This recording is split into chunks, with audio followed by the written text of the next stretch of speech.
The story begins on a cold morning in Seattle. When the rain hadn't stopped after last night's storm, a grey light floated above the glass buildings, spilling down onto the wet street in front of the King County Courthouse. The wind carried the scent of damp wood and mist, making everything feel a little colder. Or maybe it was people's hearts that had turned cold. Inside courtroom number 3, the air was thick with the smell of paper and time. Two people sat across from each other at a dark wooden table. In front of them was a stack of documents, the top one being a typed divorce decree, waiting only for 2 final signatures. Ethan Lewis adjusted his collar, fingers intertwined, knuckles white. He had promised to stay calm, rational, and mature when facing this moment. But now, with the pen right before him, his throat went dry. Across the table sat Grace Miller, the woman who had once been his everything. Her hair was neatly tied back, her face thinner than before, and her eyes no longer looked at him. The clock on the wall ticked steadily. Outside, the rain began again, soft but relentless, as if Seattle had never known real sunlight. Ethan's lawyer spoke quietly. "Mr. Lewis, please sign here." He nodded but didn't pick up the pen. For a brief moment, he looked at her.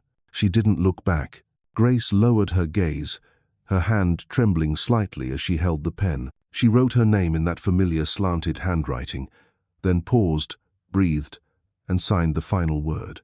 The pen touching paper cut through the silence like a blade.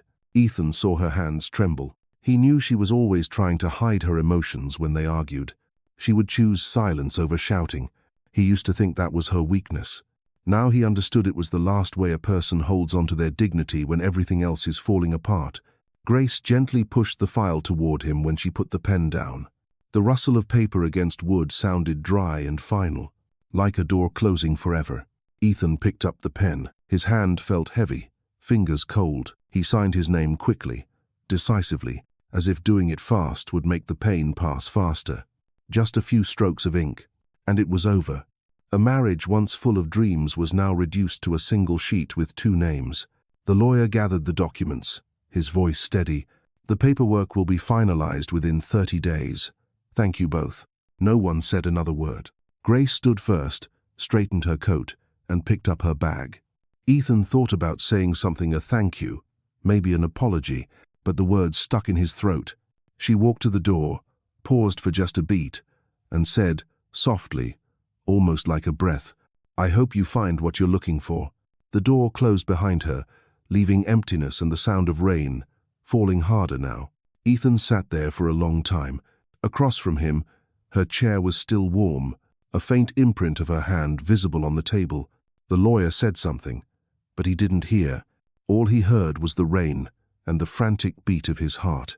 By the time Ethan left the courthouse, the sky had darkened.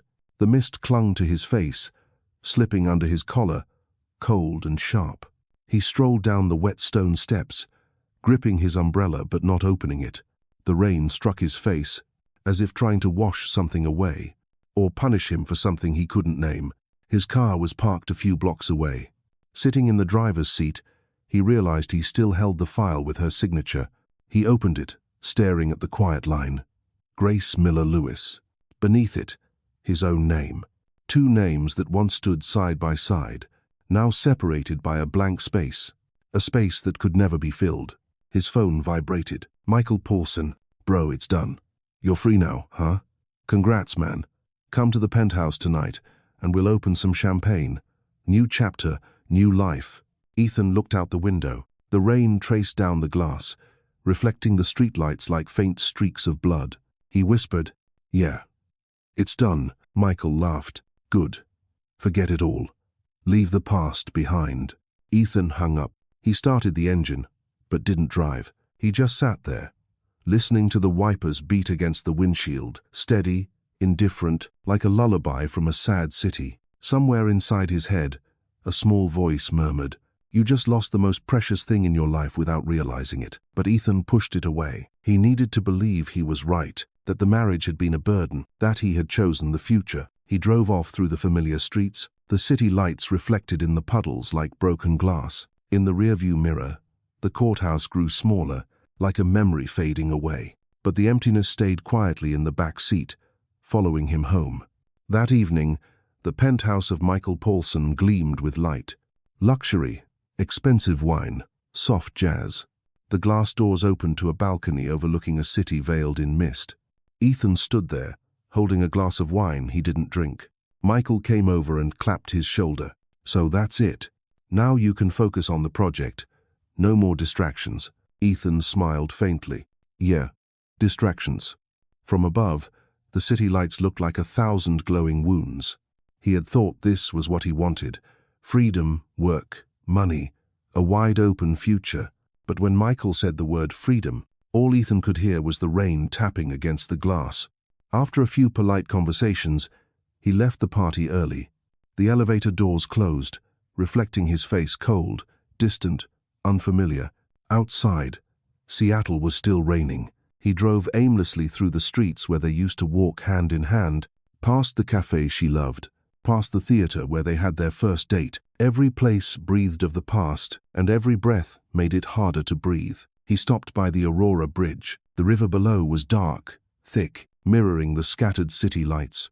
A cold wind swept through, carrying the smell of rust and rain. He wondered, if she came back today, would he still sign? A simple question, with no answer. Across the city, in a small apartment on Capitol Hill, Grace sat by the window, watching the rain.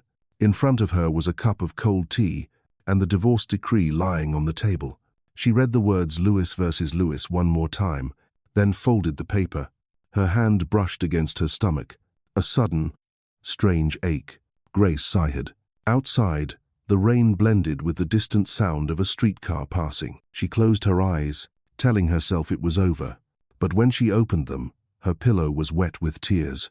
Somewhere in this city, two people had just signed the same paper, at the exact moment, under the same rain, yet standing on opposite ends of the world. That night, Ethan lay in bed in his wide, empty apartment, city lights flickering across the ceiling. He couldn't sleep.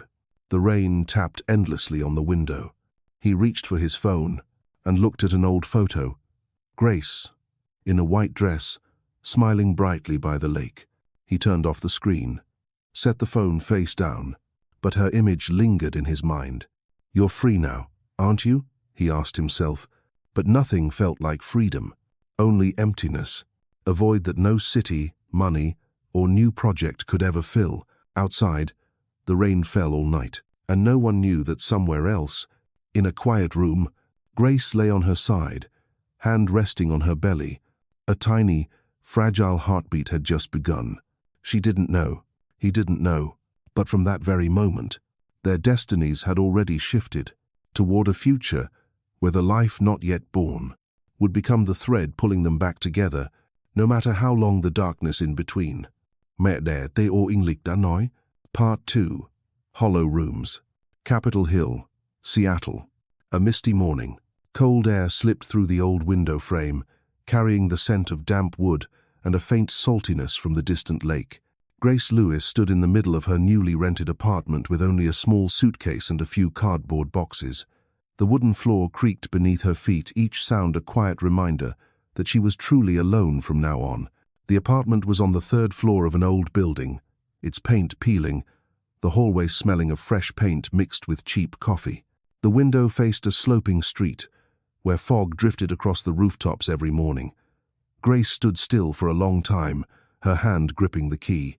She didn't want to set anything down. She didn't want to open the suitcase. Sometimes, when one chapter of life ends, we don't know how to begin the next. And she, someone who once believed in simple joys and happiness born from small things, could now feel emptiness. She turned on the light. A weak yellow glow spread across the bare white walls, revealing a few thin cracks. No TV, no music, no footsteps but her own. The apartment was barely 20 square meters, yet it felt like a universe without sound. Grace sank to the floor and leaned against the wall. She closed her eyes, trying not to think about the morning before, the sound of the pen signing, the door closing, Ethan's cold expression. It had all happened too fast for her even to catch her breath. After a while, she opened her eyes and looked through the fogged-up window. On the street below, people hurried to work. Buses glided through puddles, and the red traffic lights flickered in her tired eyes. Her heart felt heavy, as if someone had taken a piece of it and forgotten to return it. "It's okay, Grace. You'll be fine," she whispered. But even her voice sounded distant, like she was trying to comfort someone else, not herself. That first day she cleaned, wiped the floors, and arranged every small item, as if tidying her life might quiet her mind. But the more she arranged, the more she realized how little she had. She hadn't dared to measure a few clothes, open a few books, or open a few photo frames. Nightlight and all, laughter from the couple next door drifted through the thin wall, the sound of them arguing over the TV remote, the hiss of oil in a pan. Ordinary sounds, yet they made her feel painfully out of place. Grace switched on the small lamp by the bed and tried to read, but her eyes kept stopping on the same line. Sometimes the silence is the loudest sound. She closed the book. The room sank again into the sound of wind and rain outside the window. Days passed. Grace went back to work. She took a part-time job at a small interior design company. The work was simple, repetitive. Every morning, she caught the bus downtown, watching the city roll by through the window, then came home to her empty apartment at dusk. No one waited for her. No one asked, "How was your day?" But at least the routine kept her from thinking about Ethan, about the look in his eyes as he signed his name. Not hateful, not loving, just empty. One night, she came home late. Streetlights shimmered across the damp floorboards, casting uneven patterns of gold. She opened the door and flicked the switch. The light flickered before steadying. On the table, her cup of tea from the morning still sat untouched, the steam long gone. She sat down, staring into the space in front of her, and let out a faint, tired laugh, a sound no one heard. A spring rain began to fall outside, steady and soft, like the city's long sigh. She turned off the light, lay down, and pulled the blanket to her chest. Sometimes she dreamed of Ethan. In her dreams, he still said her name in that deep, gentle voice, still touched her hand the way he used to. She'd wake in the middle of the night, heart aching as if someone had pressed a blade into her memories. The third night, the fourth, the fifth, the room stayed the same. But inside her, something was changing. More fatigue, dizziness, and a dull ache in her lower belly each morning. Grace thought it was stress or lack of sleep. She bought packets of instant coffee, bitter and pungent, trying to stay alert. But her body wouldn't listen. She started skipping meals, losing weight, and often feeling nauseous. One morning, she looked at herself in the mirror in Seattle's dim grey light. A pale face, dark circles. Her hand brushed over her stomach. Something felt different. Not quite pain, but something else. A strange intuition stopped her cold. No, it can't be, she told herself. But as she sat down on the edge of the bed, her breathing quickened, palms sweating. She pushed the thought away. She didn't dare believe it, didn't dare think further. She went out, blended into the morning crowd, and worked as usual. But all day, her mind drifted elsewhere. The sound of keyboards, printers, co-workers calling her name all blurred into a distant hum. By evening, as she stood at the bus stop, everything began to spin. The yellow light from the shelter swayed, and the world tilted. She fell. The only sound she heard before darkness swallowed her was someone shouting, "Call 911. When she opened her eyes, a white ceiling loomed above, the smell of antiseptic, the steady beeping of a monitor. Grace blinked, trying to understand where she was.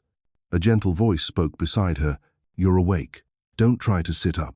A woman in a white coat stepped closer, smiling softly. "I'm Dr. Naomi Okoye." Grace nodded weakly. I just fainted. I'm fine." Okoye smiled kindly. "We ran some tests. There's something. You should know." She turned the ultrasound screen toward Grace. A hazy gray image appeared, with two tiny flickers pulsing rhythmically inside it. Grace's eyes widened, uncomprehending. "That's a heartbeat," the doctor said gently. "You're pregnant, Grace. And it's twins." For a few seconds, Grace couldn't breathe. The room fell silent. The steady beeping of the machine echoed like someone knocking softly on her heart. "No, that's not possible. You can double-check if you'd like," the doctor said. "But the results are accurate." Grace covered her mouth as tears spilled freely. She couldn't tell if it was fear or joy. She laughed through her tears, voice trembling. "Two. There are two of them?" The doctor nodded, her eyes kind. "They're both healthy, but you'll need rest and proper meals. Twin pregnancies can be tough." Grace gripped the blanket, emotions surging through her like a wave. She stared at the screen, two small beating hearts, fragile, brave. Something inside her lit up. Dr. Okoye asked softly, "Would you like us to contact the father?" Grace shook her head. "No need. I'll be okay." Okoye nodded, saying nothing more. Later, alone in the hospital room, Grace looked out the window. The Seattle sky was still gray, but a sliver of light broke through the clouds. She placed her hand gently on her stomach, where two tiny lives were beginning to grow. "I'm here," she whispered. "I promise I won't let anyone hurt you." A single tear slipped onto her pillow, and in that vast, lonely city, she suddenly wasn't completely alone anymore. That evening, when Nurse Pilar Torres brought in her dinner, Grace smiled for the first time in weeks. "You're having a baby?" Pilar asked, her eyes warm. "Yes," Grace said softly. "Two," Pilar laughed. "Then you're not alone anymore." Grace said nothing, her slight smile trembling. She knew her life was about to change completely, but this time, not because of anyone else. It was because of two tiny heartbeats inside her, beating in rhythm with the rain outside. "Mẹ đẻ tê ô English đã nói." Part 3. Two heartbeats. Seattle was wrapped in cold mist the first morning after leaving the hospital. The air carried the damp scent of last night's rain and the fading sweetness of cherry blossoms. Grace wrapped a thin scarf around her neck and stood before the mirror in her small apartment, her hand brushing lightly over her still flat stomach. No one could see it, but inside her, two tiny heartbeats were pulsing quiet, steady, proud. She still couldn't fully believe it. Everything felt like a dream or perhaps a painful awakening. She thought her life had ended a week ago when she exited that courthouse. Now, she was beginning a new one, a life that no longer belonged only to her. Grace touched the window and looked down at the street below. People hurried through the drizzle, clutching coffee cups and briefcases. No one knew she was standing here, a divorced woman carrying two fragile lives inside her, the children of a man who had already walked away. She thought of Ethan. He was probably at the office, fingers flying across a keyboard, mind occupied with numbers, deals, and parties he liked to call the future. Did he ever think of her? Of this empty apartment? Of the trembling hands that now rested over her heart? The answer she already knew was no. Ethan never looked back. He had walked toward the light, leaving her behind in the dark. But in that darkness, two small sparks had begun to grow. She pulled out a small grey notebook and wrote on the first page, "Day 1, 2 heartbeats." Then added another line, "I don't know how to do this, but I promise to protect you." The pen stopped, her eyes blurred. Grace felt a strange kind of peace for the first time in months. She was still scared, still anxious, still alone. But now, she had a reason to keep going. In the days that followed, she learned to slow down. In the mornings, she drank milk instead of coffee. She forced herself to eat at lunch, even when everything tasted bitter. At night, she played soft music, placed a hand on her belly, and listened to the quiet feeling of life growing inside her. But fear lingered beneath the calm. She hadn't told anyone. No friends, no family, no co-workers. Everyone assumed she was recovering from the divorce. No one knew the truth. Each time she passed the mirror, she whispered to herself, "I'm fine. I can do this." But when the night came and silence filled the room, she could hear her own heartbeat blending with two others. A soft reminder, "You're not alone, Mom." At 8 weeks, she returned to the hospital. Dr. Okoye greeted her with a warm smile. "You look better. The twins are doing well, strong heartbeats." Grace smiled faintly and nodded. "Thank you, Doctor. Do you have anyone coming with you yet?" Okoye asked gently, already knowing the answer. "No, I'll manage." "You'll need help, Grace. Twin pregnancies can be difficult." "I know, but I'll try." Okoye nodded, her eyes holding something between compassion and admiration. After the checkup, she printed 2 ultrasound photos and handed them to Grace. 2 hearts, 2 miracles. Grace held the photos. Two tiny shapes glowing on white paper, two lives she had never imagined carrying. She tucked them safely in her coat pocket on her way home, like a charm against the world. The apartment was dark and silent when she returned. Grace turned on the light and opened the fridge with milk, bread, and apples. She mentally counted rent, electricity, and medical bills. Her balance wasn't much, but she smiled not because she had enough, but because, for once, she wanted to try. That night, as the wind slipped through the window cracks, she wrapped herself in a blanket, opened her grey notebook, and wrote, "Day 27. I'm okay. You're okay. We'll make it." Ethan sat in his glass-walled office on the 30th floor somewhere else, staring at the mist-covered city below. He had just closed a significant deal. Applause filled the room. Michael Paulson clapped him on the back, grinning. This is the start of a new era. Ethan smiled too, but the smile never reached his eyes. Inside, there was still a hollow space he couldn't name, and each night, as he tried to sleep, he heard a voice in the rain whispering, "I hope you find what you're looking for." By the 3rd month of pregnancy, Seattle had sunk into its long grey rains. Grace's apartment grew damper, colder. Some days, she felt like the whole city was crying with her.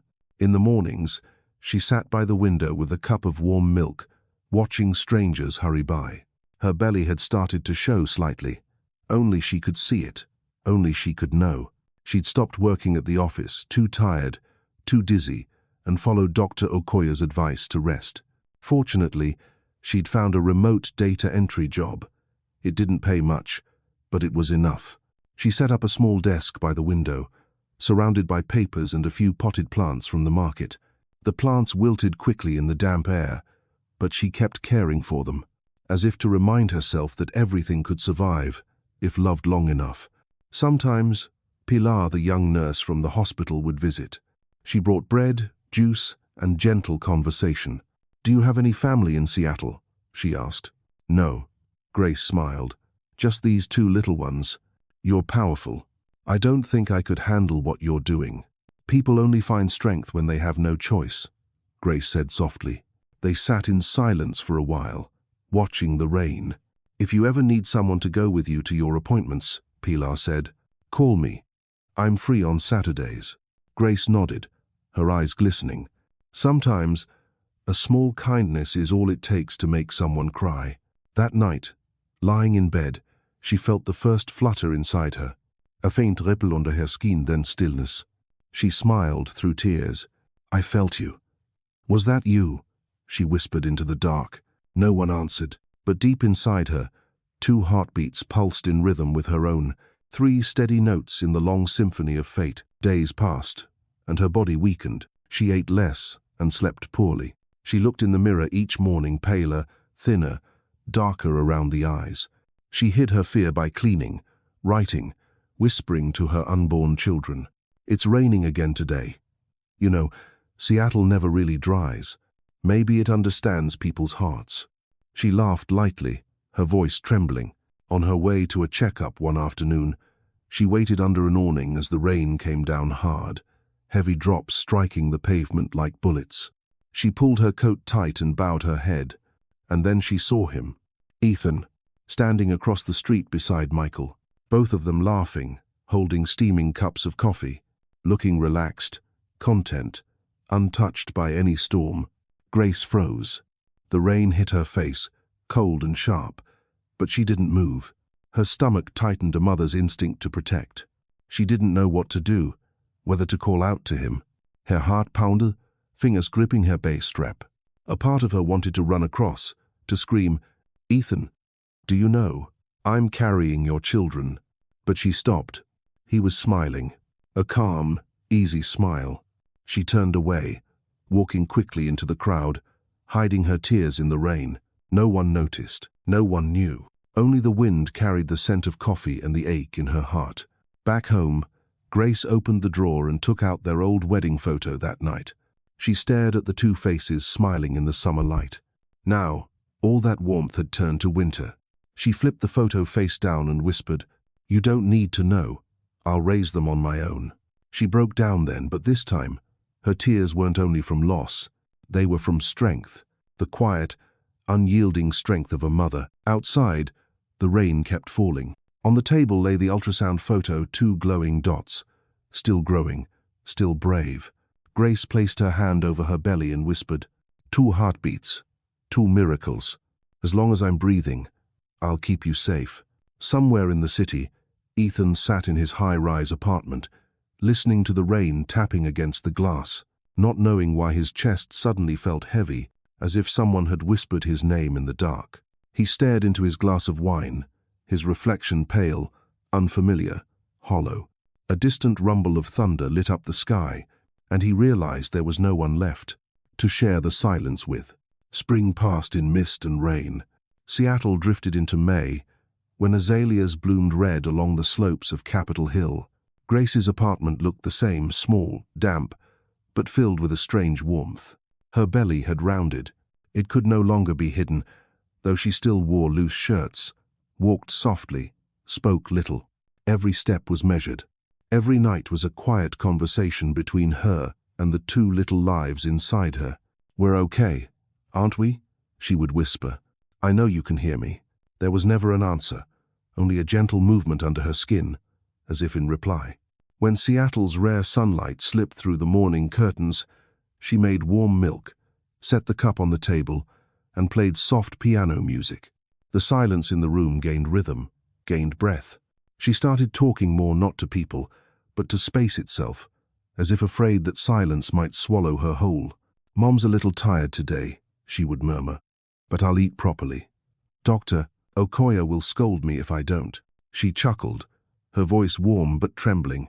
Sometimes, when she looked in the mirror, she barely recognized herself, pale face, tired eyes, messy hair. Yet within that reflection glimmered something fragile and luminous, the light of life growing inside her. But not every day was kind. There were long, sleepless nights, aching back, cramps, waves of exhaustion. Some nights she lay on the floor, tears rolling down for no apparent reason. She no longer felt angry at Ethan, but the sadness clung to her like fog, never gone, just thinner. When she went out to the market, to the street, memories would find her. A couple arguing on a corner, a man holding an umbrella over his wife, the faint scent of cologne, his cologne, and even on the brightest days, she still saw ghosts. Not the kind that haunt in darkness, but fragments of her old life are appearing everywhere. In a distant laugh, a familiar melody, sunlight hit the table just right. One afternoon, after leaving the hospital, she stopped by a cafe on Pine Street. She and Ethan used to come here. He had always liked the seat by the window facing the street. She stood outside for a moment, hesitating. Then, like some cruel twist of fate, she saw him, Ethan, sitting in the same seat, a laptop open, espresso in hand, his eyes weary but focused. Across from him sat a woman, perhaps a colleague. They spoke, smiled, and laughed softly. Grace froze. Everything around her slowed: the rain, the cars, the noise. She could only see him, as if the world had narrowed to that single image. She turned and walked away quickly, arms wrapped around her belly as though shielding it. No one noticed a woman with wet eyes, lost in the crowd. Back home, she stood by the door, chest heaving, tears mixing with the rain on her face. She sat down, wiped her cheeks, and laughed bitterly. "See, Grace? He's fine. He doesn't need you." She opened her grey notebook and wrote, "Day 85. I saw your father today. He looked well. He smiled. And that makes me feel at peace, I think." But when she finished the last word, tears blurred the ink. That night, she dreamed of him. A strange dream. He stood in a hospital corridor, hand reaching toward her, eyes sad. She tried to move closer, but her legs wouldn't move. The hallway was filled with fog. She called out, but he didn't hear. When she woke, her pillow was damp. Seattle was still raining. She stepped out onto the balcony, breathing deeply under the grey sky. Maybe she would have to learn to live with these ghosts, because they don't vanish, they only fade. By the 6th month, Grace's belly was unmistakable. Her movements are slower, and her mind is more precise than ever. In the early mornings, she opened the window to let the wind sweep through the curtains. Seattle had its own kind of dawn, misty, half asleep, filled with the faint sounds of distant traffic and lost birds. She stood by the window, hand resting on her belly, feeling the two small souls shifting within.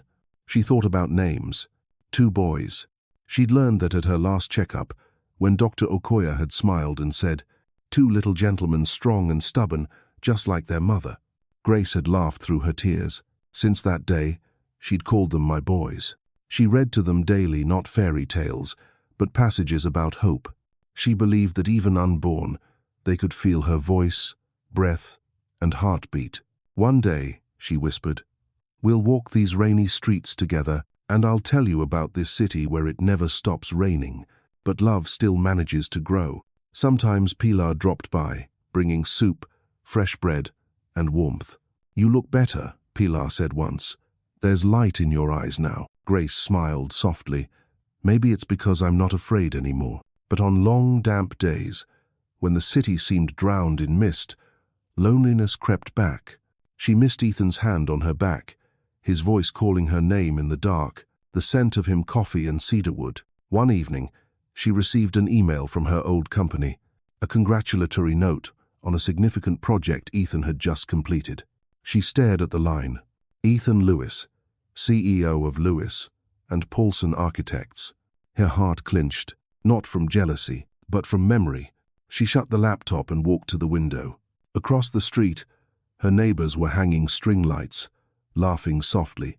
She leaned her head against the wall and whispered, "He used to look at me like that." The rain fell lightly. The glow from the window lights traced her face, painful, beautiful, strong. She pinned the ultrasound photo to the wall above her desk. Beneath it, she taped a small note. Ben and Blake, the best thing that ever happened to me. That night, her room glowed with gentle gold. Grace sat on her bed and read from her notebook. Day 120.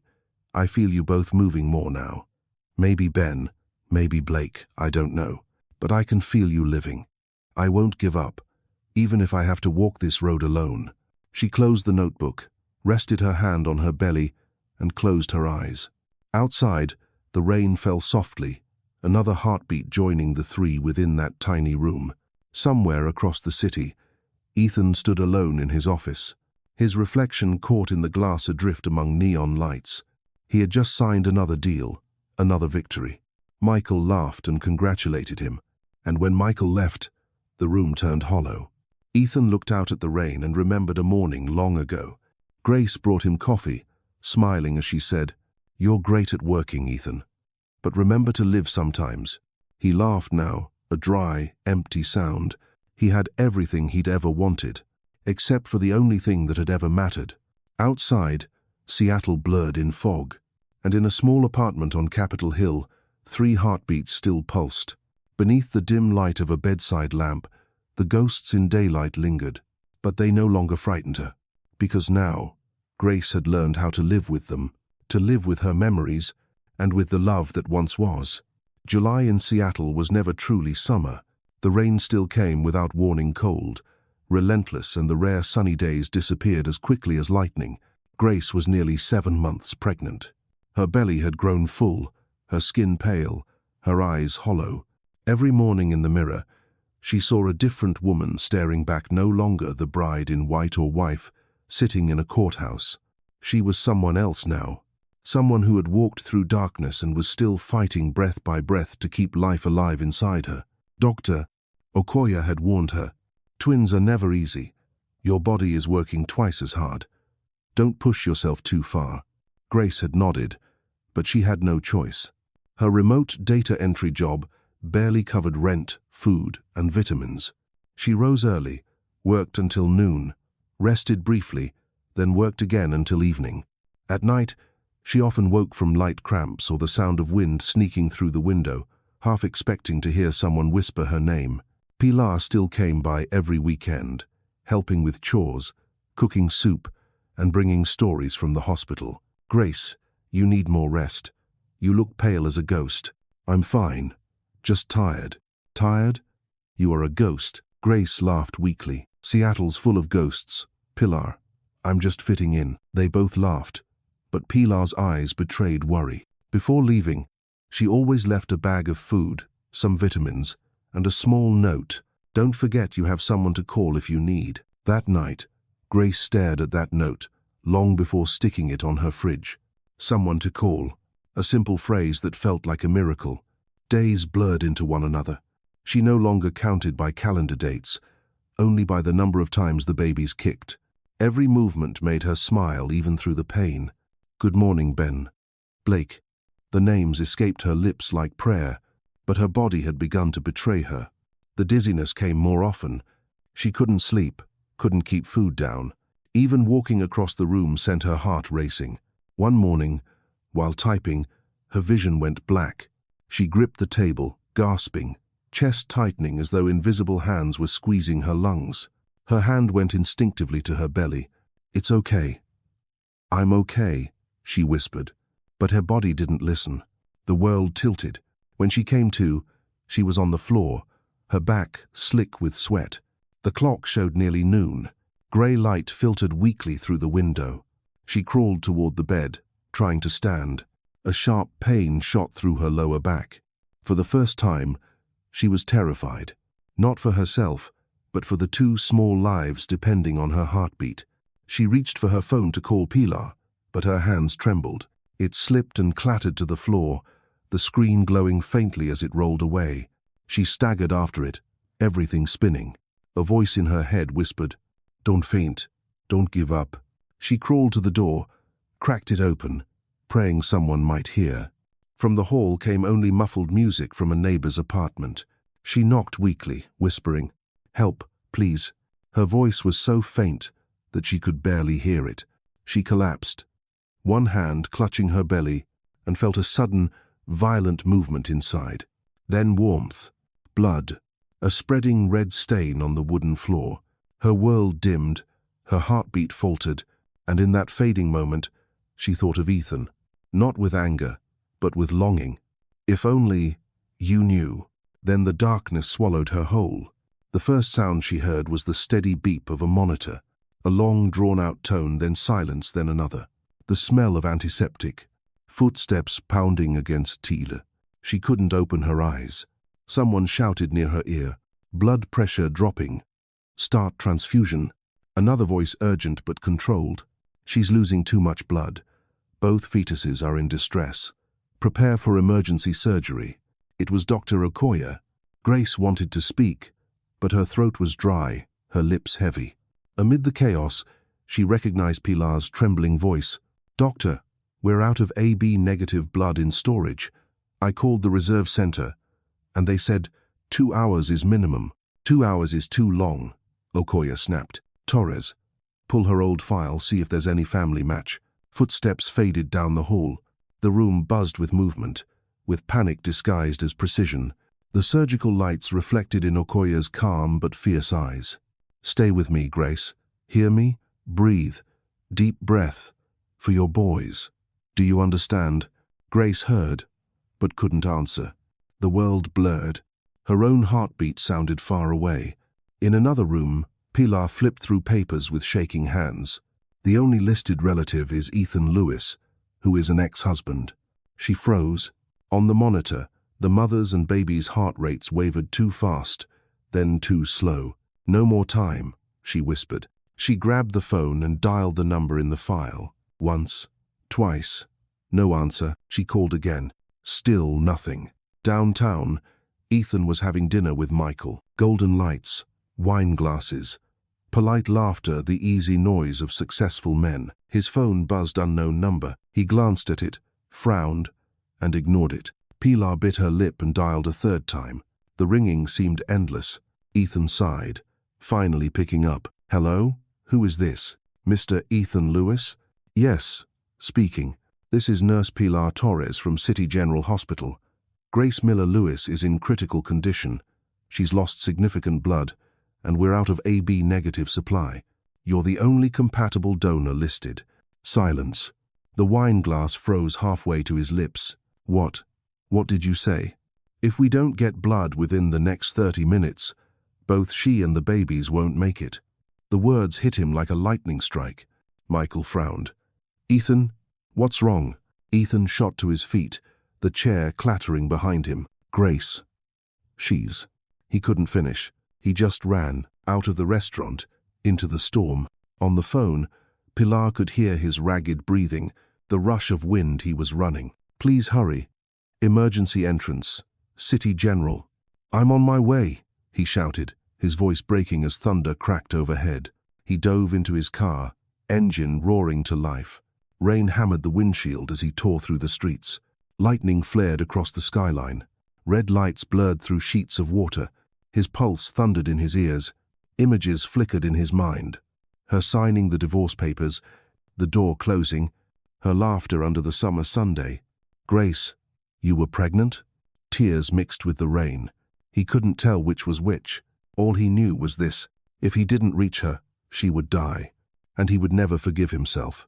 The car raced over Aurora Bridge, tires sliding on wet asphalt, headlights cutting through fog like knives.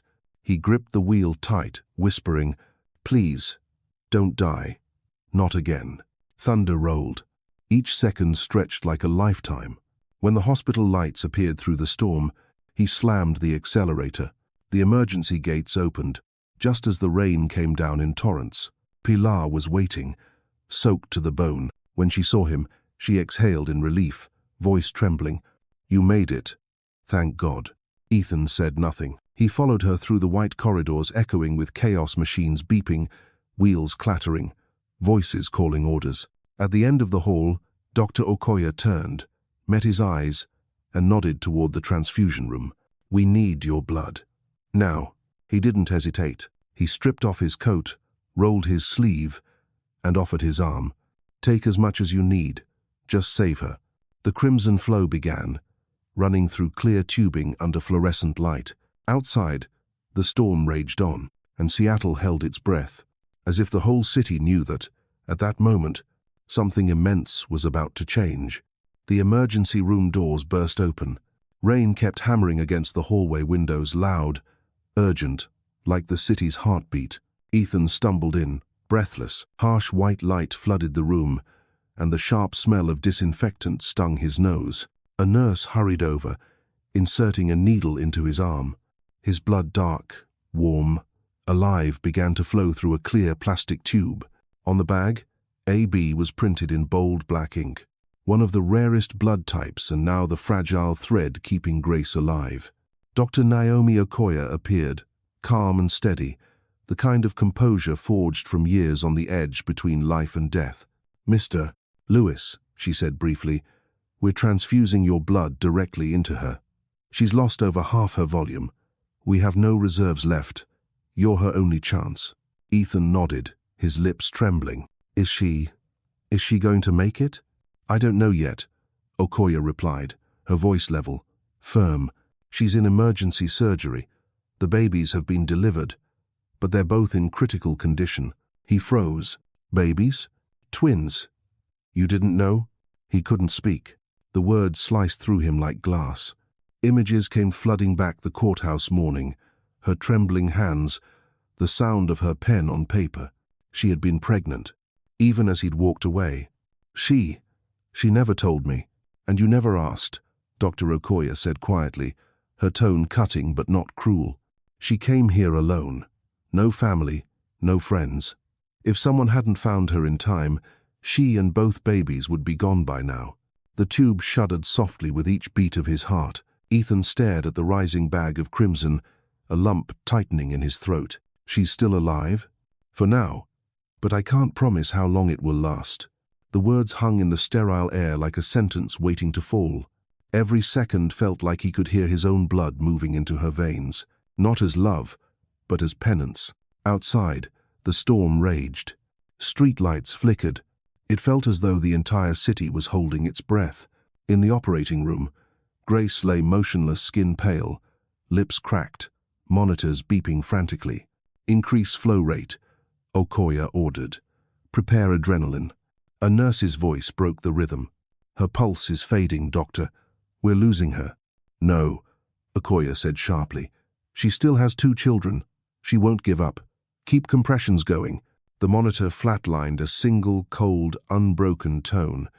Ethan felt his chest seize as if someone had punched through his ribs. He gripped the chair, breath shallow, and then, beat, weak, stuttering, but there. Then another.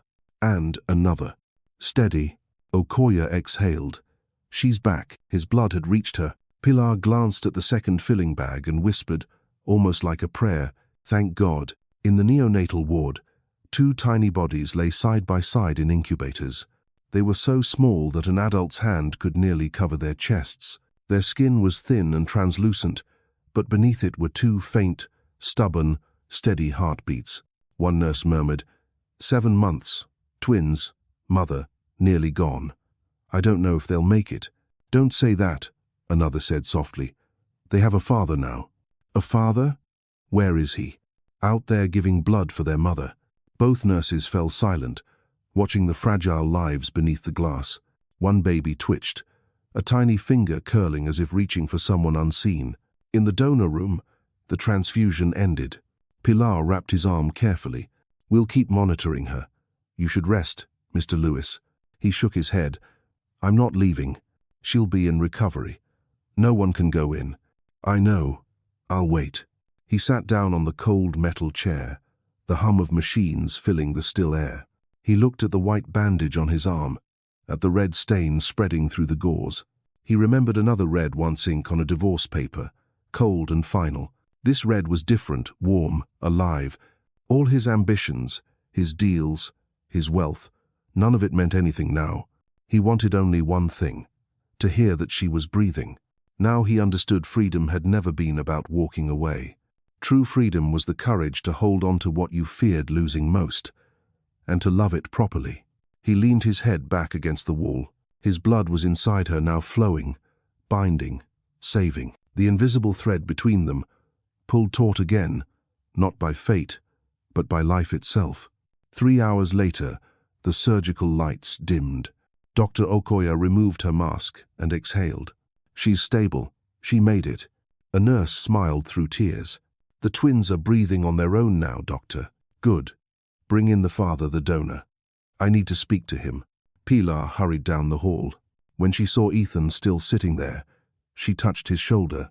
Mr. Lewis, she's safe. You saved her. He looked up, eyes wet. No words, just a nod. She led him to Dr. Okoye's office. The doctor stood by the window, rain still whispering against the glass, her reflection faint in the grey light. Mr. Lewis, she began, thank you for coming in time. She lost a massive amount of blood, but she's past the danger now. The twins are in NICU. Twins? His voice cracked. 2 boys? Yes. Both strong. They're yours, no question. He turned away, hiding his tears. Oh God. Okoye's voice softened. She's been through everything alone. No visitors. No one. I don't know why you didn't know, but I saw regret in your eyes when you walked in. Make it mean something, Mr. Lewis. Don't let her be alone again. He nodded, voice rough. I won't. Not ever again. When Ethan was finally allowed into recovery, Grace was still unconscious. Her face was pale, hair damp with sweat, lips parted slightly as if whispering his name in her sleep. He stood there for a long time, just watching. There were too many words, none of them enough. He sat beside her and took her hand, thin, cool, familiar. Grace, his voice broke. I'm sorry. For everything. For leaving. For not seeing you. For not asking. I don't deserve forgiveness, but I'll stay if you let me. I'll wait. The monitor hummed softly, her heartbeat steady. He rested his forehead against her hand, a single tear landing on her skin. Outside, dawn began to break. After the storm, the first light stretched across the sky, soft pink over the wet city. In the neonatal ward, the twins stirred. One blinked open an eye, reaching upward with a tiny hand. The nurse smiled. Looking for someone? Little one? Next door, their father sat in silence, still holding their mother's hand. Inside her veins, his blood flowed with hers, 2 lives once broken, now mended by something sacred and straightforward. Life itself. When morning came, Pilar brought him a cup of hot coffee. You shouldn't keep blaming yourself, she said gently. What matters is you came back in time. I don't know if I can ever make it right. You can, she said, smiling faintly, but it starts with staying. He nodded, staying. For the first time in months, he knew exactly what he needed to do. He looked again at the woman sleeping peacefully, the one who had once loved him completely and had endured everything when he walked away. He squeezed her hand gently and whispered, "We still have a chance, Grace. I won't lose you again." The monitor answered with a steady beep, beep, beep, a fragile, rhythmic melody of life. Outside, Seattle gleamed, washed clean by the storm. Rain-soaked streets mirrored the pale pink sky. A new chapter was beginning quietly, tenderly, where three hearts had crossed the line between death and life, to start again, bound by blood, debt, and love, unspoken. That morning in Seattle felt different. No rain, only soft streaks of light reflected off wet streets, and a thin veil of mist draped gently over the city. Inside City General Hospital, the hallways still glowed under white light. The air was a mix of disinfectant, coffee, and people, an in-between scent of life and loss, the kind only hospitals carry. Ethan sat outside the recovery room, eyes red, fingers wrapped around a cup of cold coffee. He hadn't slept in hours. Pilar appeared quietly. "She's stable," she said softly, her blood pressure's holding. "She's just weak. It'll take time before she wakes." Ethan nodded, voice rough. "Thank you for calling me. No need to thank me."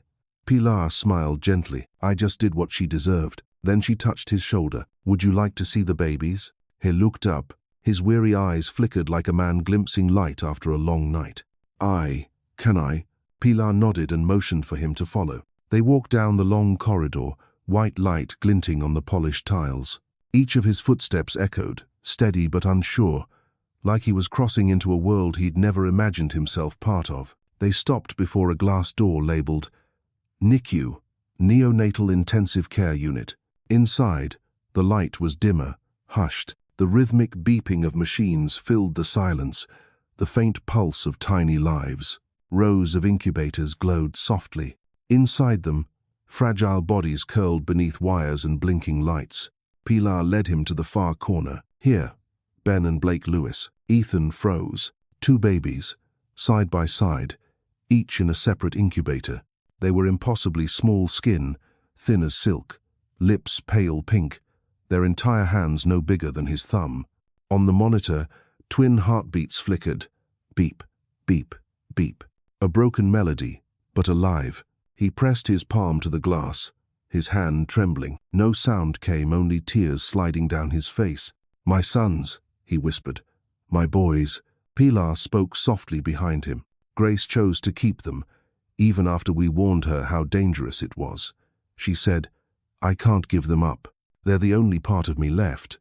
Ethan clenched his fists. Each word cut deeper than any blade. "She carried everything alone. Because of me." He watched the two tiny chests rising and falling. Dr. Okoye's words echoed in his mind. "You didn't ask. She didn't tell." That silence had nearly killed them all. Pilar rested a hand on his shoulder. "You know, in medicine, we can't explain things. Some mothers stay alive on nothing but love." Ethan nodded faintly, unable to speak. He just stood there, watching until the flicker of the monitors seemed to beat in time with his own heart. "I'm sorry," he whispered. "I wasn't there when you needed me." And for a moment, he swore one of the babies stirred. A tiny hand twitched, fingers curling as if reaching for him. He smiled through tears. That was enough. That was forgiveness, in its smallest form. Outside, the sky brightened. His coffee was cold, but his chest felt strangely warm. For the first time in months, he understood what it meant to be alive. Pilar guided him back to the waiting area. "Grace might wake soon," she said. Ethan nodded, sitting by her bedside once more. Her face was pale but peaceful. Her hand rested lightly on the blanket, fingers trembling as he touched them. "I'm here, Grace," he whispered. "I'm not going anywhere." Sunlight broke through the blinds, spilling across her face. Her eyelids fluttered. He felt his heart zeiser. "Can you hear me?" No answer, only the monitor's steady rhythm. But he believed she could, because sometimes love didn't need words, it only required presence. Night fell slowly. Seattle slipped back into its old rhythm, wet streets, glowing gold beneath the lamps, distant traffic murmuring, rain lingering in the air. Ethan never left her side. Even when Pilar urged him to rest, He only shook his head. Near midnight, Dr. Okoya interred. You're still here? I can't leave. She's improving. She might wake soon. Don't say much when she does. Just let her know you're here. He nodded. I don't want her to be afraid. She won't, Okoya said, her tone softening. She's stronger than you think. At the door, she turned, and the boys there responding well to treatment. Thank you, doctor. When she was gone, Ethan sat again beside Grace. He pulled 2 small photographs from his pocket ultrasound prints Pilar had given him and set them on the table beside her hand. These are our boys, Grace, he murmured. Ben and Blake. You carried them on your own. I don't know how to ask for forgiveness. The machines hummed softly. Her eyes stayed closed, but her lips moved, barely audible. Ben, just one word. Fragile as breath, and it nearly broke him. She remembered. She'd heard him. He took her hand, voice shaking. Yes, Ben and Blake. They're safe now. You all are. In that moment, he no longer felt like the man who'd left. He was someone learning how to love again, not through grand gestures, but through quiet persistence, through the act of holding on. Outside, rain began to fall in light, hesitant drops. The intercom echoed faintly through the halls, blending with the soft beeping of her heartbeat. Time slowed like the world was trying to hold this fragile peace. Just before dawn, Grace stirred. Ethan leaned forward, his heart pounding. Her eyelids fluttered, then opened. The light made her squint, and slowly she turned her head.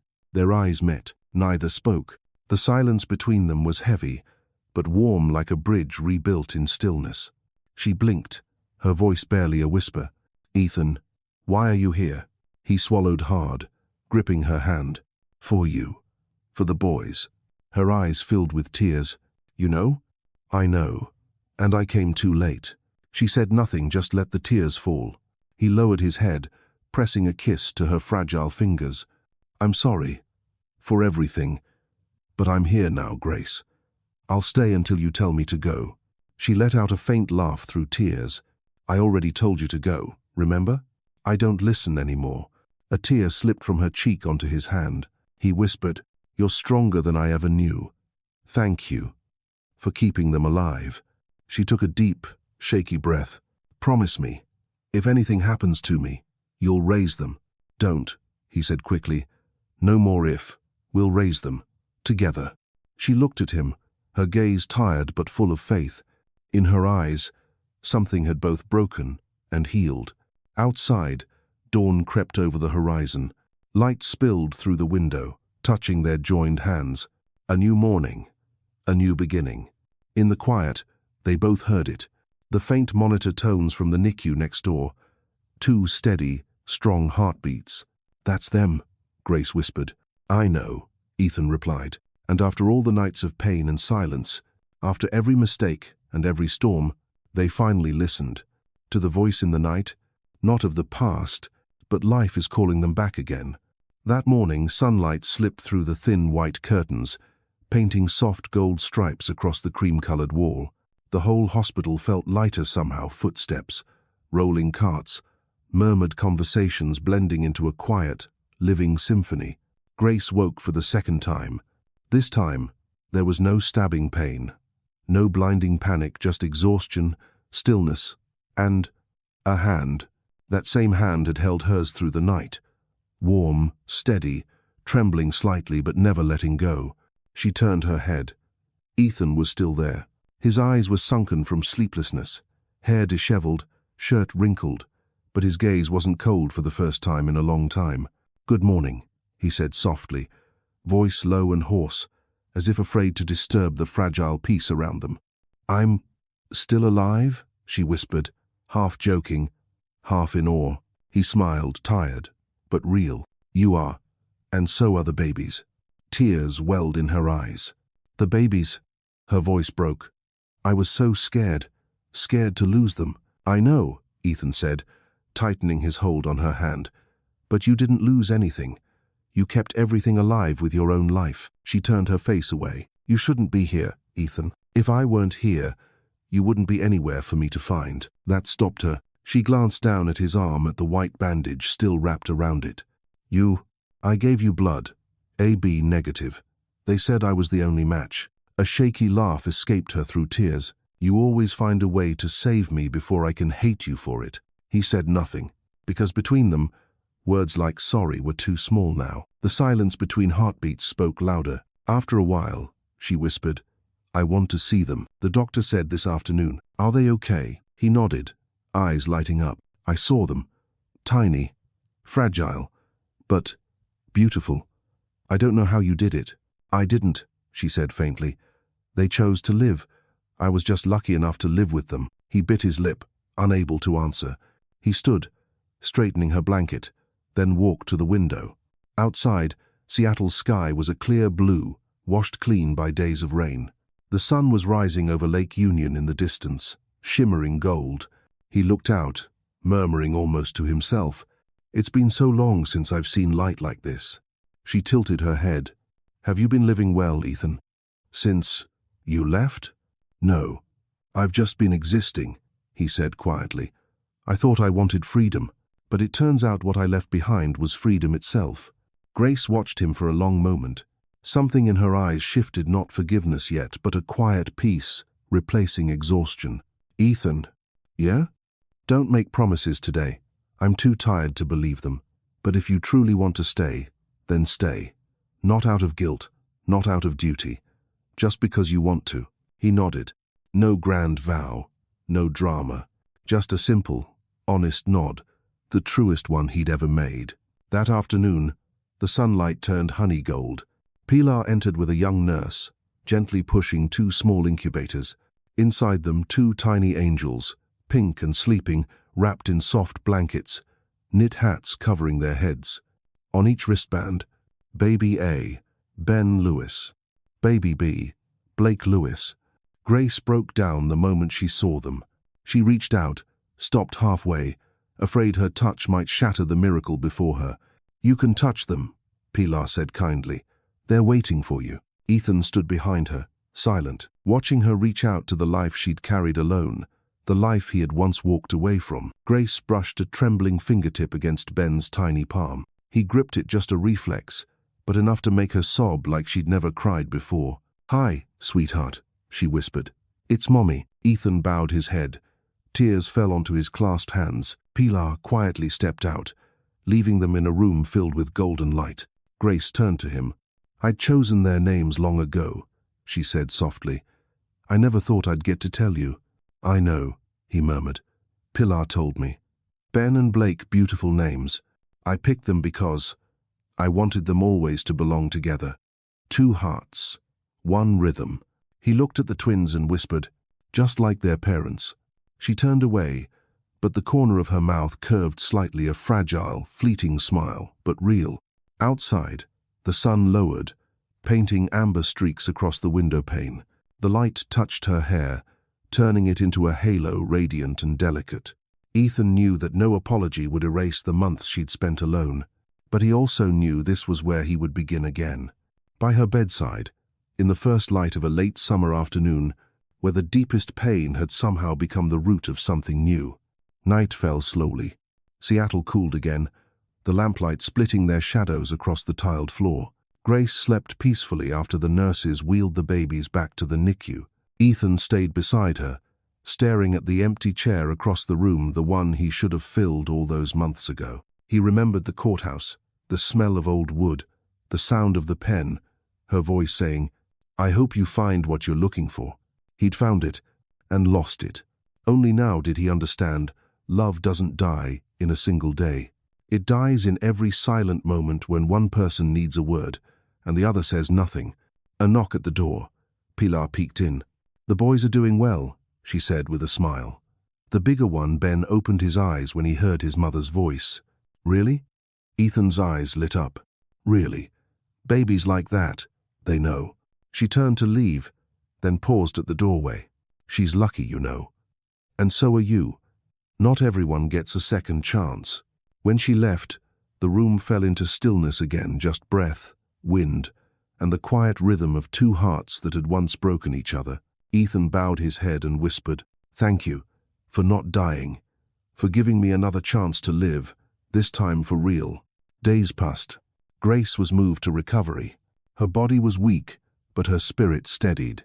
She ate small portions, spoke more, and smiled when shown photos of the twins. One noon, Ethan walked in holding 2 cups of coffee. "Here," he said. "Not to drink, just to smell. You remembered that?" She smiled faintly. "I remember everything, even though you used to scold me for making it too strong. You never got the ratio right. I've learned now." She looked at him. He was still Ethan, but his eyes had changed. There was fear there, gratitude, and a fragile hope. "I don't know what happens when I leave this place," she said quietly. "I do," he answered. "We can't just pretend for the kids. We can't go back." "I'm not asking to go back," he said gently. "I just want to start over. As friends, as co-parents, whatever you'll allow." She was silent for a long moment. Then she said, "If you really want to stay, don't talk. Show me." "I will." And he did. Every morning, Ethan came to the hospital. He learned how to scrub his hands, open the NICU door, feed through a tube, and listen for the beeping rhythm of tiny hearts. At first, the nurses didn't let him hold them, but slowly, they saw his patience, his quiet persistence. On the 10th day, Pilar placed Ben into his arms. Ethan barely dared to breathe. The baby was so small, so warm, his little fist curling weakly against Ethan's chest. "You hear me, Ben?" he whispered. "It's Dad." The baby stirred and smiled. Not honestly, just a reflex, but it was enough to undo him. Grace watched from across the room, something inside her shifting. Not forgiveness yet, but a beginning. That night, after she'd fallen asleep, Ethan sat on the small balcony outside recovery. The wind was cool. The city glimmered faintly beyond the glass. He thought of Michael's voice on the phone. "Come back, Ethan. The project's waiting." But now, even the faintest cry from the NICU meant more than any applause or deal. He typed one short message to Michael. "I'm not coming back.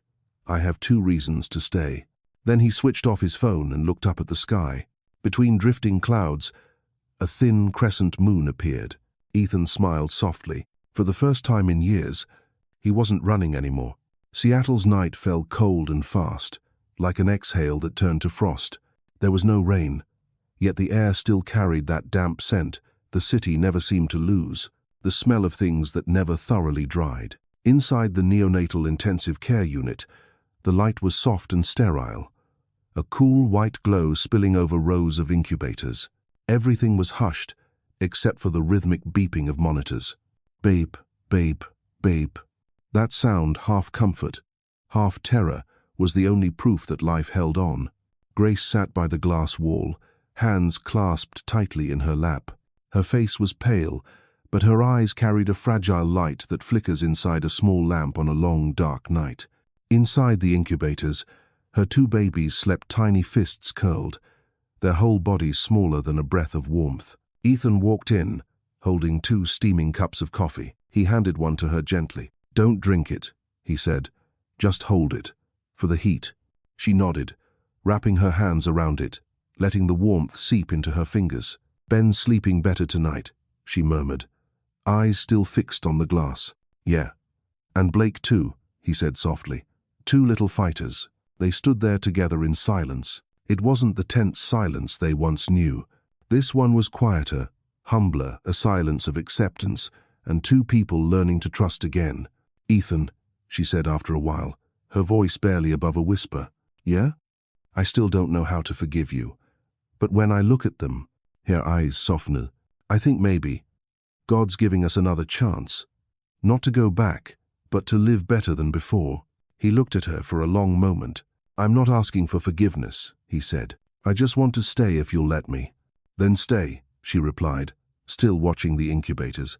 "It's going to be a long night." It was. Around midnight, a small alarm went off, soft, but sharp enough to cut through the quiet. Pilar rushed in with another nurse. "Blake's oxygen levels are dropping," she said quickly. "It's not serious yet, but we must monitor him closely." Ethan stepped back, heart pounding. Grace froze, her hands pressed to her chest. They watched as the team adjusted wires, tubes, sensors, every movement precise and urgent under the harsh light. The whole thing lasted only minutes, but to Grace, it felt like an eternity. She couldn't breathe until the sound returned. Bape, bape, bape. Steady again. Her knees gave out, and she collapsed back into the chair. Pilar placed a comforting hand on her shoulder. "He's fine now," she said softly. "Just a lung reflex. Happens with preemies. Perfectly normal." Grace nodded, tears already spilling down her face. Ethan sat beside her, his hand finding hers. She didn't pull away. She held it tight. "I used to be terrified of moments like this," he murmured. "Moments like what? The kind where you can't do anything but wait. I always needed control over work, our marriage, and the future. But I forgot. Some things can only be held together by faith." Grace gave a tired smile. "So you're learning to believe again?" "I'm learning everything again," he said softly. "How to love, how to be afraid." A breeze slipped through the cracked door, rustling the curtain. Somewhere down the hall, a gurney rolled past. The hospital seemed wrapped in a sacred kind of silence. Grace's voice trembled like prayer. "If Blake makes it through this night, we can start over." Ethan nodded, eyes glistening. "Then I'll pray with you." They sat there side by side, saying nothing more. The glow from the machines painted their faces in shifting hues, half fatigue, half faith. Sometimes, Ethan got up to pace the room to ensure the monitors still beeped. Each sound felt like his own heartbeat. Around 3 a.m., Blake stirred. Numbers climbed on the screen, pulse rising, oxygen steady. Pilar smiled, whispering, "Stronger than he looks." Grace broke down again, but her tears were light, almost joyful. Ethan bowed his head, his forehead brushing her shoulder. For the first time since their divorce, they held each other with no anger left between them. "Thank you," she whispered. "No," he murmured. "Thank you for letting me come back." They stayed that way as the long night faded, and when dawn finally touched the window, the sky outside was pale and thin as watercolor. Grace had fallen asleep on his shoulder. He didn't move, just sat there, watching her breathe. He whispered, knowing she couldn't hear him, "I used to think success was walking away, but now I know it's being able to stay in the one place that needs you." Inside the incubator, Ben stirred. Blake's eyes fluttered open, just a sliver of life, but bright. Ethan stood, pressing his palm against the glass. "Good morning, son," he said softly. "You made it through your first night." Blake stretched a tiny hand, grasping at air as if reaching for the sound. Pilar entered, clipboard in hunt. "Good news," she said with a grin. "Both boys are stable. We're moving to daytime care." Grace woke to the sound of her voice. "I heard that," she said hoarsely. "See? I told you, just one more night." Ethan smiled. "You were right." "No," she whispered. "They were right.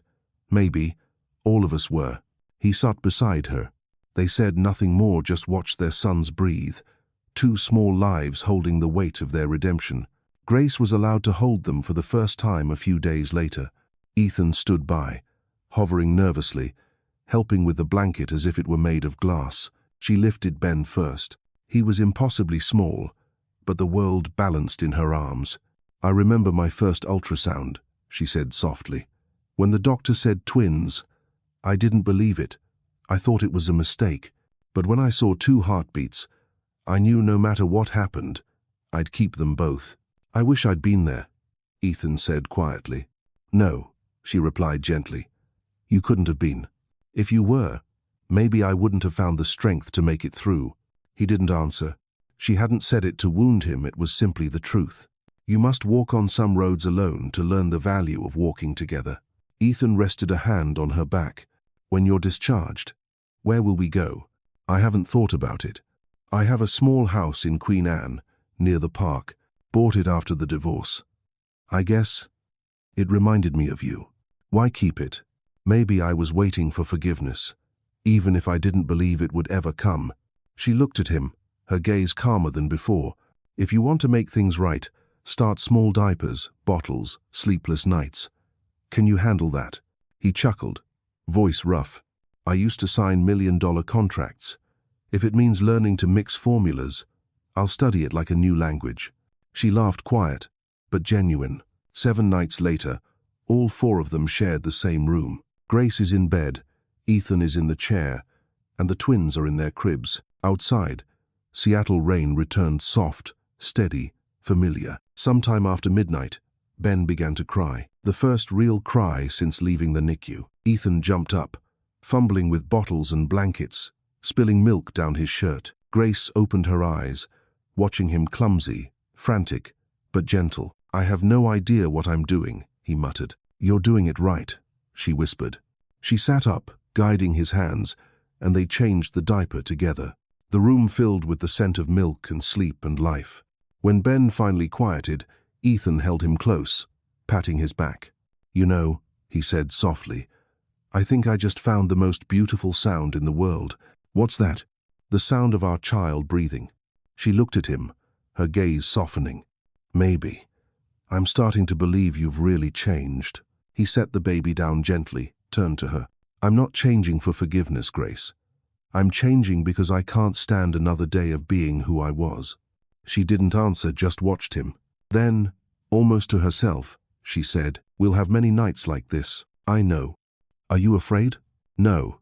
Only one thing, that one night, you won't be here." She turned away, but a faint smile curved her lips. Outside, the rain kept falling soft, even, like the city's heartbeat. The next morning, Pilar entered with a smile. "The boys are fully stable. If they keep this up, they'll be discharged next week." Grace looked at Ethan. Their eyes met no words, only a quiet promise. It is not a vow to love again, but to stay, try, and not to go. He walked to the window. The sky was a pure, endless blue. Grace joined him and whispered, "I prayed last night." "For what?" "For us to never repeat the things that once destroyed us." Ethan took her hand. "I prayed for the same, and I'll watch every night if I have to keep that alive." Sunlight poured through the glass, spilling over their joined hands. A long night was over. A small promise was born, and love after so long began to breathe again. The morning they left the hospital, Seattle greeted them with rain again. Not the kind that drenched it was misty, fine, and lingering, like the city's quiet way of saying welcome back to those who had just walked out of a storm. Grace sat in a wheelchair, Ben in her arms, while Ethan pushed from behind, a small bag of baby things slung over his shoulder. Pilar walked beside them, holding an umbrella over all three. "Be careful," Pilar said gently. "Don't let the babies catch a chill, and come back for your checkup on time, okay?" Grace looked up and smiled. "I owe you a lifetime of thank yous." "Just live well," Pilar replied, her eyes glistening. "People like you deserve another chance at life." At the hospital's front doors, Ethan leaned down and whispered, "Ready?" "For what?" "For the world outside." She looked up. The sky was a grey blur, raindrops bursting softly on the glass canopy above. "Maybe not," she said, "but I want to try." He smiled. The umbrella covered them both, her, him, and the tiny child in her arms. And so, beneath Seattle's patient drizzle, they stepped forward together, no promises spoken, only the quiet rhythm of two people beginning again. The house in Queen Anne sat on a quiet slope, with a porch that looked down toward the lake. Ethan had bought it over a year ago, but had never really lived there. When he unlocked the door, dust hung in the air, the smell of old wood blending with time. "You never used this place?" Grace asked. "No," he said softly. "I came once a month, to make sure it was still standing, like some part of me still was." She looked around. A small living room, white curtains, and in the corner a piano. "Her piano." "This," she breathed. "It's yours," he said quietly. "I found it. The new tenant wanted to throw it away, but I couldn't." Grace ran her fingers over the keys. One note rang out fragile, but whole. She smiled. "I thought it had died." "No," he murmured, "just sleeping." He set Blake gently in the crib and adjusted the blanket.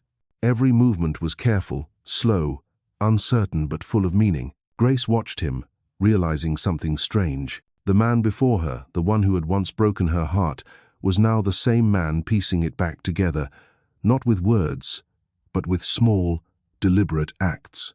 "I think," she said quietly, "we can try again. Not to love, Not yet. To live together right this time. He turned, surprise softening into something like gratitude. Try again is more than enough, he said. I don't need anything else. That night, they sat on the porch, 2 cups of tea steaming between them. Rain tapped gently on the roof, while inside, the twins slept to a lullaby humming from a phone. The world felt smaller, but kinder. Tea, rain, breath, and warmth, all under one roof. Do you remember? Grace said softly. The last time we sat like this? It was raining then, too. I asked you, would you be afraid if love were a wound? I remember. And you said, no, I'm only afraid of not feeling anything anymore. She smiled faintly. And now? Now, he said, I think pain isn't the worst thing. It means you can still feel. It means you still care. She nodded. The rain fell steadily, soft as heartbeats. Neither of them called the other husband or wife. But the distance between them had changed shape. It wasn't absence anymore, but quiet understanding. Across the room, one of the twins stirred. Grace turned and whispered, Do you ever think, if Pilar hadn't called, everything would have been different? I think about that all the time, Ethan said. If she hadn't, I'd have lived the rest of my life as a ghost. Then it's good she called. They both laughed softly, the way rain laughs when it meets the sea. Days slipped by gently, as if time was learning to breathe again. Each morning, Ethan woke early to warm bottles, fumbling with diapers, spilling milk, trying again and again. Grace watched him half amused, half tender. Her strength returned. She began walking around the house, practicing on the piano. Each note trembled but carried light. Whenever she played, the babies went quiet as if they, too, remembered something from before they were born. One afternoon, when sunlight spilled through the windows, Ethan carried Blake out to the porch. The baby's eyes opened wide, reflecting the grey-blue of the sky. See that? Ethan whispered. That's Seattle, the city of rain, but also where the sun always finds its way back. Grace watched him from the doorway, her heart filling with a quiet gratitude.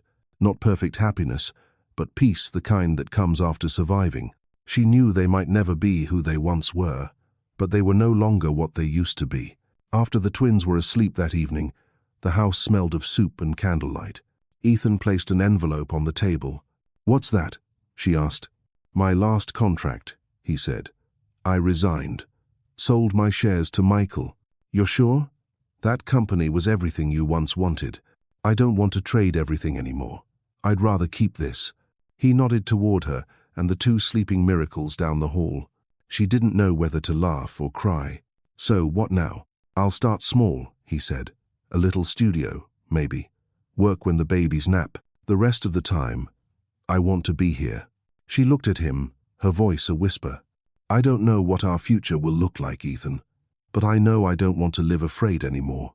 Neither do I, he said. And if love once broke us, then maybe this time it can be what heals. He reached out and touched her hand.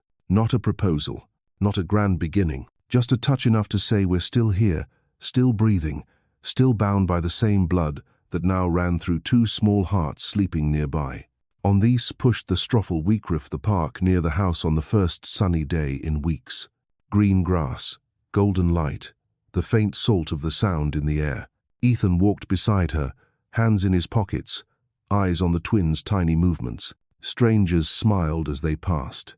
Someone stopped to coo at the babies' twins. They're beautiful. Grace turned to Ethan, smiling. I think this might be happiness, she said. Quiet, imperfect, but real. I've thought so since you opened your eyes in that hospital, he said. She looked at him, laughing softly. Ethan, yeah? If I ever falter again, will you still be here? Not just here, he said, kissing her forehead. Everywhere you need me. Evening came. The last sunlight stretched across the lake, twin streaks of gold on the water. Grace looked down at the babies, and Ethan's hand found hers. You know, he said quietly, my blood runs in your veins now and theirs. We're tied together forever, not by promises, but by something truer. She smiled. The blood we share. He nodded. And love, no matter how it changes, remains love. When the city lights shimmered and rain returned that night, they sat by the window watching it fall. It wasn't sorrow anymore. It was rain that cleansed, that reminded them they were alive. The twins slept peacefully, stirring now and then. Grace rested her head on Ethan's shoulder. He didn't speak, just held her hand tighter. Their heartbeats fell into rhythm, slow, steady, warm. Outside, Seattle glowed in soft gold. Inside, 4 small lives sat within that glow. A family, imperfect but real. And sometimes, that alone is the closest thing to a miracle.